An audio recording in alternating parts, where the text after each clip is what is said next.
NBA is our next stop with the big man, Big Perk, and Bobby Marks. And let's play a game of contender kryptonite, guys. Big Perk, Lakers looked ridiculously good on Sunday against OKC. So what is their kryptonite? What is the Achilles heel of the LA Lakers? Well, the Achilles heel of Green is like my weight. Their defense is up and down, right? And when you think about the Lakers, yes, they're going to be able to get a shot up and down every time down the floor because they have the playmakers in Luka, LeBron, and Austin Reeves. But defensively, they have been up and down since Luka has put on the Laker uniform. That is going to be their kryptonite. Bobby, how about Denver? What's their kryptonite?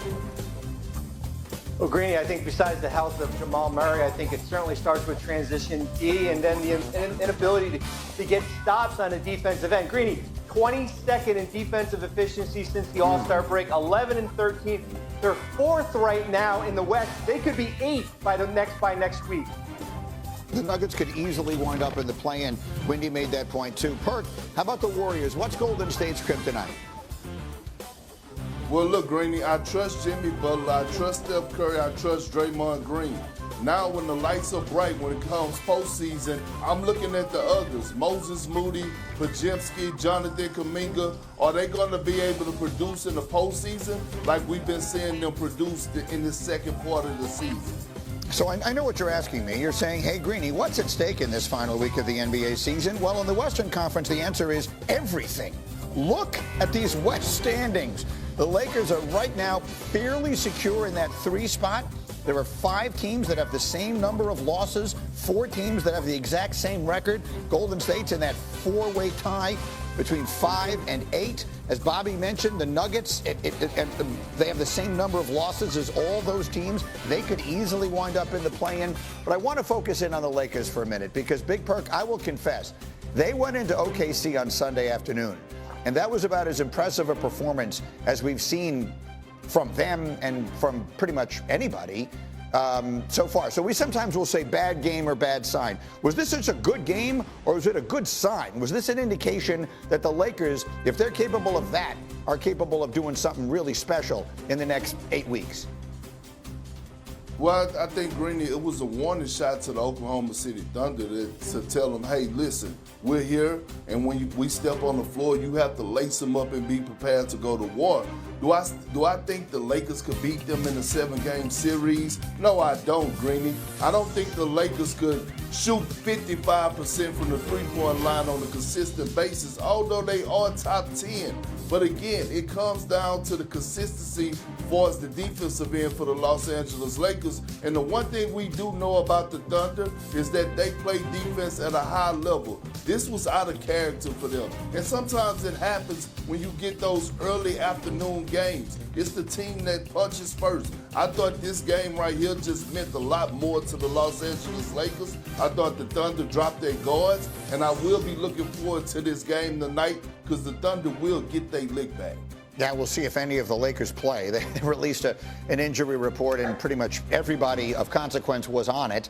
And they play tomorrow night at Dallas. That's the Luka return game that we'll have on ESPN. So we'll see what winds up happening tonight. But, Bobby, same thing. The odds moved on the Lakers substantially to win the West after the performance on Sunday. Was that just a good day, or was that a good sign? Well, I think it's a little bit of both. I usually don't get cut off in the last week of the season, especially with a Thunder team that's got the #1 seed. The one thing, Green, that kind of stood out for me was the size of the Lakers on the perimeter. When you look at Dorian Finney-Smith and certainly LeBron and Luka and Jared Vanderbilt, when Oklahoma City rolled out that small ball lineup, when you have Cason Wallace out there and Lou Dort, the size of that Lakers lineup there. And I'm interested, maybe Oklahoma City, if they do meet them down the road, if you do go big with Holmgren and Isaiah Hartenstein. So I think a little bit of both there, but I'm not ready to say that the Lakers are ready to, be the #1 seed in the, #1 team in the Western Conference. How about it, Big Perk? We don't know what the matchups are going to be. Literally almost any combination is possible at this point beyond what's going to be at 1 and what's going to be at 2. Which of the big teams outside of those 2 do you like the most? Which Lakers, the Warriors, the Nuggets, some of the others, which one do you like the most going into the playoffs? So, Greeny, I think the Warriors are the second best team in the Western Conference, to be honest with you. But my sleepers my sleeper in the Western Conference is the Los Angeles Clippers. Yeah. Kawhi Leonard just won a Western Conference Player of the Week. Kawhi Leonard Jordan, Green, I remember calling him that the first time I ever debuted on the Get Up back 5 years ago. James Harden playing at an all-star level. Norman Powell playing at an all-star level. They have one of the best coaches in the game. And here's the last thing. Look at the others. Zubac is averaging 16 and 12. You have a veteran in Nicholas Batum that knows how to be a star in this role. And then the athleticism of Derrick Jones Jr., who, by the way, was a key piece for the Dallas Mavericks making it to the NBA Finals last year. I've got so many people telling me watch the Clippers as we head into next week. If Kawhi can stay healthy, guys, stay close. We'll do more. They were down by 12, but the Gators are back on top with 46.5 to go. Lost the dribble. He's got to pick it up. Condon secures it, and Florida found a way. The Florida Gators are the national champions once again. The confetti, orange and blue, fills the air in the Alamo Dome. Feeling just surreal. It's a crazy feeling, man. I honestly can't even explain it, but it feels good, though. A confounding and startling finish leading to a national championship for Florida last night. And here are some ways in which this NCAA tournament was historic. The SEC got 14 teams into the field, most ever for a conference. Obviously, one of them winds up winning the championship. It was the second time all 4 1 seeds made it into the Final Four.